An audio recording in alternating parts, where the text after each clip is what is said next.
Hello friends, मैं हूं सचिन मिश्रा। आप सभी को मेरे चैनल डॉक्टर एग्जाम बहुत बहुत स्वागत है।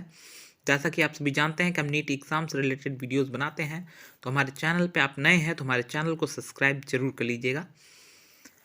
यूपी आयुष काउंसलिंग में पार्टिसिपेट करने के लिए जो एलिजिबिलिटी है, ठीक है, जो एलिजिबिलिटी क्राइटेरिया है वो क्या है, उसके बारे में हम आपको पूरे डिटेल में बताएंगे, तो वीडियो को लास्ट तक जरूर देखिएगा।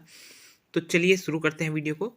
राजकीय क्षेत्र के आयुष, आयुर्वेद, यूनानी एवं होम्योपैथी कॉलेजों हेतु अर्हताएं, मतलब एलिजिबिलिटी, जो गवर्नमेंट कॉलेज हैं उनके लिए जो एलिजिबिलिटी है वो क्या है। ऐसे छात्र जिन्होंने नीट 2021 की परीक्षा उत्तीर्ण की हो तथा निर्धारित ऑनलाइन प्रक्रिया के माध्यम से वेबसाइट पर पंजीकरण कराया हो, वही काउंसलिंग हेतु अर्ह माने जाएंगे। पंजीकरण के साक्ष्य के रूप में वेबसाइट द्वारा अभ्यर्थी के अभ्यर्थन के क्रम में प्राप्त प्रिंट आउट ही मान्य होगा। तो जो जिन बच्चों ने नीट 2021 की परीक्षा क्वालिफाई की है, ठीक है, जस्ट पास भी है, क्वालिफाइड है, और जो ऑनलाइन प्रक्रिया है, रजिस्ट्रेशन पूरा करना है, फी सबमिट करनी है, वो पूरा जो पंजीकरण कराया होगा वही काउंसलिंग में पार्टिसिपेट कर सकता है, ठीक है। और इसका जो साक्ष्य माना जाएगा वो है जो आप जो फॉर्म भरेंगे, वो आप जब उसका प्रिंट आउट लेके जाएंगे तो उसको वही मान्य होगा, ठीक है। प्रदेश के राजकीय आयुर्वेदिक, यूनानी एवं होम्योपैथिक कॉलेजों में प्रवेश हेतु अभ्यर्थी को उत्तर प्रदेश का मूल निवासी होना आवश्यक है, ठीक है। जो राजकीय मतलब गवर्नमेंट कॉलेज हैं, ठीक है, आयुर्वेदिक के, यूनानी के, होम्योपैथी के, उसके लिए जो सबसे मेन एलिजिबिलिटी क्राइटेरिया है वो है उत्तर प्रदेश का मूल निवासी होना आवश्यक है, मतलब आप उत्तर प्रदेश के ही होने चाहिए, ठीक है। जिन अभ्यर्थियों ने हाई स्कूल एवं इंटरमीडिएट अथवा समकक्ष दोनों परीक्षाएं उत्तर प्रदेश से उत्तीर्ण की हो, उनके लिए उत्तर प्रदेश में निवास का प्रमाण पत्र आवश्यक नहीं होगा, ठीक है। जो भी बच्चे हैं जिन्होंने हाई स्कूल और इंटरमीडिएट दोनों यूपी के किसी भी कॉलेज से किया है मान्यता प्राप्त, तो उनके लिए जो डोमिसाइल सर्टिफिकेट है वो आवश्यक नहीं है, ठीक है। ऐसे अभ्यर्थी जिन्होंने हाई स्कूल, इंटरमीडिएट अथवा समकक्ष परीक्षा में से कोई एक परीक्षा अथवा दोनों परीक्षाएं उत्तर प्रदेश राज्य के बाहर से उत्तीर्ण की हो, को सामान्य प्रशासन अनुभाग के शासनादेश संख्या 157-3 दिनांक 18/2003 में वर्णित प्रक्रिया के अनुसार संबंधित अभ्यर्थियों को डोमिसाइल, सामान्य निवास संबंधी प्रमाण पत्र, अभिलेख, सत्यापन एवं प्रवेश के समय प्रस्तुत करना अनिवार्य होगा। पुराना प्रमाण पत्र मान्य नहीं होगा। तो जो बच्चे जिन्होंने हाई स्कूल, इंटरमीडिएट दोनों बाहर से किया है या कोई एक किसी और अन्य राज्य से किया है, तो उनके लिए एक प्रक्रिया है जिसके द्वारा आप डोमिसाइल सर्टिफिकेट या सामान्य निवास संबंधी प्रमाण पत्र बनवा सकते हैं। जो पुराना होगा वो मान्य नहीं होगा। तो काउंसलिंग जैसे जैसे बढ़ रही है, आप जितनी जल्दी हो सके वो डोमिसाइल सर्टिफिकेट बनवा लें, क्योंकि अगर आप फिर आगे आप पार्टिसिपेट नहीं कर पाएंगे, ठीक है। अब इसके बाद आता है निजी क्षेत्र की आयुर्वेदिक, यूनानी, होम्योपैथिक कॉलेजों हेतु अर्हताएं। जो प्राइवेट कॉलेजेस हैं, ठीक है, आयुर्वेद के, यूनानी के और होम्योपैथी के, उनके लिए जो एलिजिबिलिटी वो क्या है। ऐसे छात्र जिन्होंने नीट 2021 की परीक्षा में प्रतिभाग किया हो एवं उत्तीर्ण किया हो तथा निर्धारित ऑनलाइन प्रक्रिया के माध्यम से वेबसाइट पर पंजीकरण कराया हो, वही काउंसलिंग हेतु अर्ह माने जाएंगे। निजी क्षेत्र के आयुर्वेदिक, यूनानी, होम्योपैथिक कॉलेजों, विश्वविद्यालयों की सीटों पर प्रवेश हेतु उत्तर प्रदेश राज्य का निवासी होना या हाई स्कूल एवं इंटरमीडिएट की परीक्षा उत्तर प्रदेश से उत्तीर्ण करना अनिवार्य नहीं होगा, ठीक है। तो जो प्राइवेट कॉलेजेस हैं, अब इनका मैटर थोड़ा सा दूसरा है। प्राइवेट कॉलेजेस में जो बाहर दूसरे स्टेट से भी हैं, वो स्टूडेंट भी इसमें पार्टिसिपेट कर सकते हैं जिन्होंने हाई स्कूल, इंटरमीडिएट कहीं से भी किया हो, ठीक है। प्राइवेट कॉलेज के लिए कोई वो नहीं है, लेकिन जो गवर्नमेंट कॉलेजेस हैं उनके लिए जो मेन बात है, आपका यूपी का कैंडिडेट होना, जो डोमिसाइल होना बहुत ज़्यादा आवश्यक है, ठीक। अब जो शैक्षिक अर्हता है, एजुकेशन, ठीक है, एजुकेशनल एलिजिबिलिटी है, वो क्या है। अभ्यर्थी को इंटरमीडिएट विज्ञान, बायोलॉजी, जैव प्रौद्योगिक ग्रुप या समकक्ष परीक्षा उत्तीर्ण होना अनिवार्य है।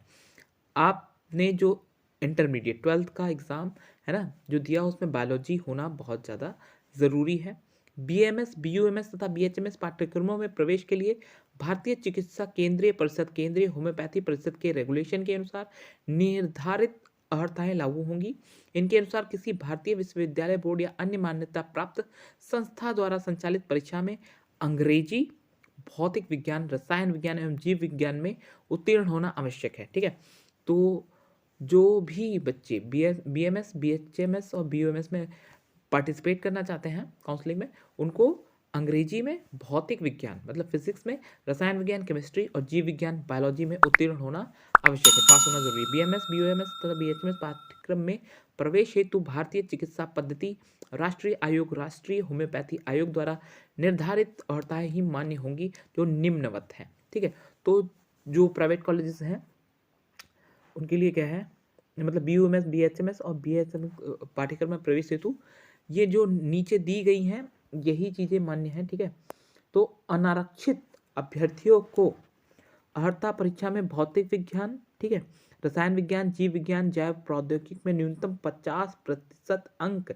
एवं अंग्रेजी में उत्तीर्ण होना अनिवार्य तथा नीट परीक्षा 2021 में 50 परसेंटाइल अंक एवं अनारक्षित श्रेणी के दिव्यांग छात्रों को नीट परीक्षा में 45 परसेंटाइल जैसा कि ऑल इंडिया नीट 2021 के ऑनलाइन ब्रोशर में व्यवस्था निहित है प्राप्त करना आवश्यक होगा। जो भी जनरल कैटेगरी के स्टूडेंट हैं, ठीक है, उनके लिए सबसे पहली बात की फिजिक्स, केमिस्ट्री, बायोलॉजी और अंग्रेजी में 50% अंक के साथ 12th पास होना ज़रूरी है। और जो नीट परीक्षा है उसमें आपके 50 परसेंटाइल अंक होने ज़रूरी हैं। ठीक है, ये जनरल कैटेगरी के लिए है। जो जनरल कैटेगरी में दिव्यांग है, ठीक है, उनके लिए क्या है, नीट परीक्षा में 45 परसेंटाइल आना अनिवार्य है। ठीक है, अनुसूचित जाति, अनुसूचित जनजाति तथा अन्य पिछड़े वर्ग के अभ्यर्थियों तथा इन श्रेणियों के दिव्यांग छात्रों के लिए अर्हता परीक्षा में भौतिक विज्ञान, रसायन विज्ञान, जीव विज्ञान में औसत 40% अंक एवं अंग्रेजी में उत्तीर्ण होना अनिवार्य तथा नीट परीक्षा में 40 परसेंटाइल अंक जैसा कि ऑल इंडिया नीट 2021 के ऑनलाइन ब्रोशर में व्यवस्था निहित है प्राप्त करना आवश्यक है। तो जो अनुसूचित जाति है, ठीक है, अनुसूचित जनजाति है या पिछड़े वर्ग के लोग हैं, ST SC, उनके लिए क्या है, उनका फिजिक्स, केमिस्ट्री, बायो में जो औसत प्रतिशत है वो 40% होना चाहिए और अंग्रेजी में उनका पास होना अनिवार्य है।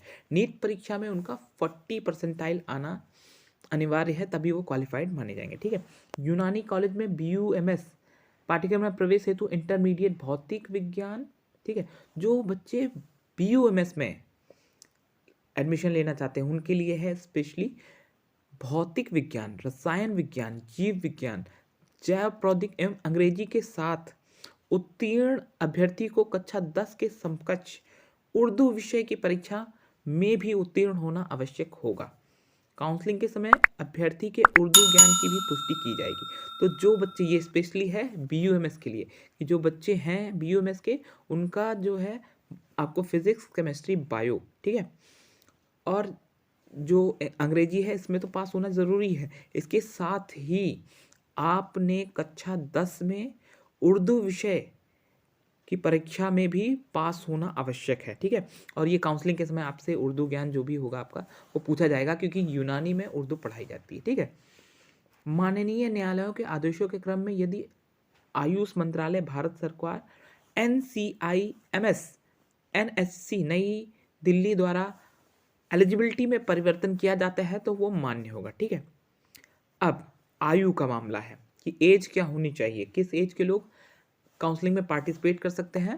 तो अनारक्षित श्रेणी के अभ्यर्थियों के लिए, जो जनरल कैटेगरी के स्टूडेंट्स हैं, ठीक है, उनके लिए है आपका जो बर्थ होना चाहिए वो इन 2 डेट्स के बीच में होना चाहिए, तभी आप एलिजिबल हैं। ठीक है, दिनांक 5 मई 1996 से लेके 31 दिसंबर 2004 के मध्य जन्म हुआ हो आपका। ठीक है, 5 मई 1996 से 31 दिसंबर 2004 के बीच में जन्म लिया है आपने, तो आप जनरल कैटेगरी में काउंसलिंग में पार्टिसिपेट कर सकते हैं। ठीक है, अब जो अनुसूचित जाति, अनुसूचित जनजाति, अन्य पिछड़ा वर्ग, दिव्यांग श्रेणी के लिए जो है वो क्या है, आपका जो जन्म है, डेट ऑफ बर्थ, वो 5 मई 1991 से लेके 31 दिसंबर 2004 के मध्य जन्म हुआ होना चाहिए। मतलब 5 मई 1991 से 31 दिसंबर 2004 के मध्य आपका जन्म होना आवश्यक है। ठीक है, अब यहाँ पे आपकी एलिजिबिलिटी के बारे में मैंने इस वीडियो में आपको बता दिया है।